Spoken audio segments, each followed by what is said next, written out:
Mifamotoana amin'ny Jesoa Kristy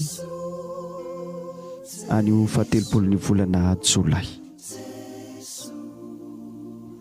Miderà Ahy ao amin'ny hatsaràn'ny fahamasinana. Noforoniko ny hatsaran-tarehy mba hanamafisana ny maha masina.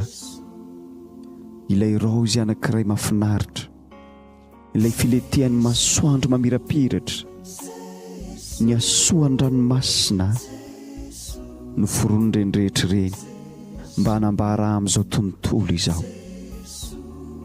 Ny ankamaroan'ny olona nefa mamakivaky ireny fotoana sarobidy ireny saingy tsy mampifantoka ny sainy amin'ireny kely akory. Ny sasany aza mampiendanja ny hatsaran-tarehy, indrindra ny mikasika ny vehivavy izay manjary mampisaina hivarotana ny atambaro. Amin'ny zanako, ireo izay tonga saina amin'ny akantony zavaboary dia tena sarobidy amiko.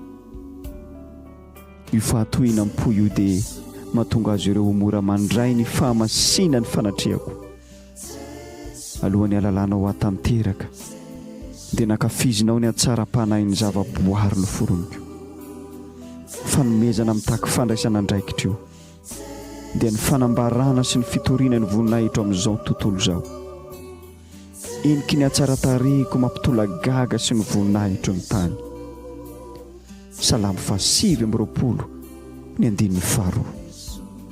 Atolory azy ny voninahitra ny anarany, ka dia miankofa eo anatrehan'ny tompo rehefa miseho ny fahamasinany.